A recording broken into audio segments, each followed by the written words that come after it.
చాలా చాలా చెప్తున్నారు కదా, ఎన్ని రీల్స్ వస్తున్నాయి, చికెన్ తినద్దు, ఎగ్స్ తినద్దు అని.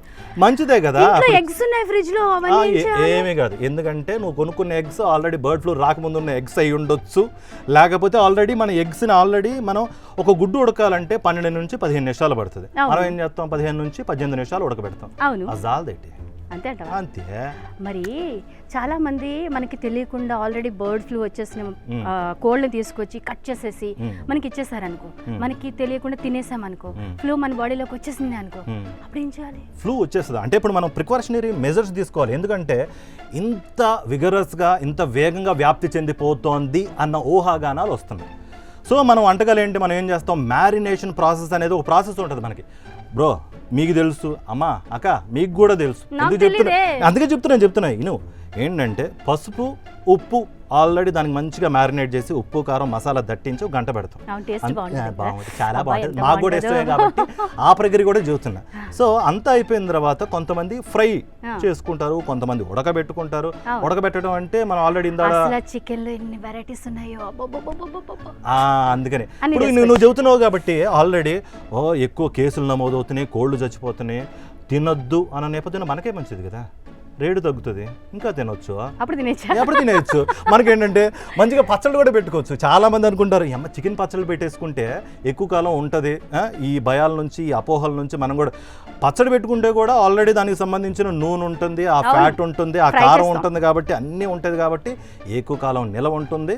ఒకవేళ చికెన్ రేట్లు మరి ఒక్కసారి ప్రొడక్షన్ తగ్గిపోయి కోళ్ళ ట్రాన్స్పోర్టేషన్ తగ్గిపోయి ఇదంతా జరిగినా కూడా మనం ఆల్రెడీ పచ్చడి పెట్టుకుంటాం కాబట్టి దానికి సంబంధించి నిలవ ఉంటుంది. ఎక్కువ కాలం మనం చికెన్ తినే వెసులుబాటు కల్పించే ఒక పరిస్థితి ఆల్రెడీ క్రియేట్ అవుతుంది అనమాట.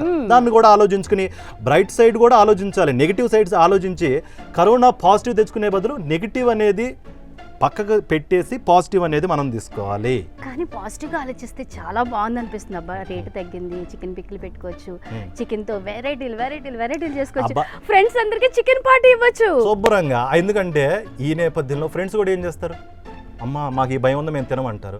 అరే మేం పార్టీ వాళ్ళు అడుగుతారు, పార్టీలు అడుగుతారు, అరే మేము ఇవ్వడానికి సిద్ధం, తినడానికి నువ్వు సిద్ధమా అంటే ఫ్రెండ్స్ అందరినీ పిలుచుకోండి అంతే. ఇంకా పంబలు అయిపోసుకోవచ్చు. మనం శుభ్రంగా ఏం చేయాలంటే కూర్చోవాలి, చికెన్ వండుకోవాలి.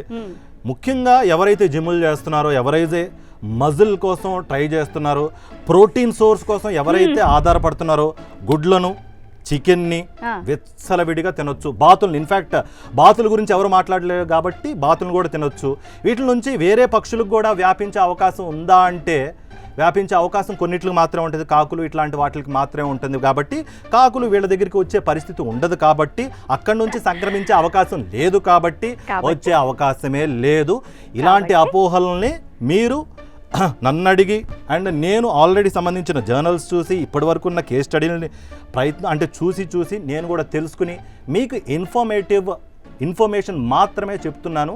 ఇది ఎలాంటి ట్రాన్స్మిటబుల్ డిసీజ్ అయితే కాదు. వైరస్ అనేది మన తగ్గట్టుగా మన ఫుడ్ హ్యాబిట్స్ తగ్గట్టుగా మనం వండుకుంటే ఎలాంటి ముప్పు మనకి ఉండదు. సో చెప్పు, చక్కగా చికెన్ బిర్యానీ పార్టీ చేసుకోవచ్చు అనమాట. అయితే నేను వెళ్ళిపోస్తాను, మళ్ళీ కలుస్తాను. ఓకే, నువ్వు చికెన్ బిర్యానీ పార్టీలు చేసుకుంటావో, లేకపోతే కర్రీలు వండుకుంటావో, ఫ్రై చేసుకుంటావో, పికిల్స్ పెట్టుకుంటావో, నీ ఇష్టం.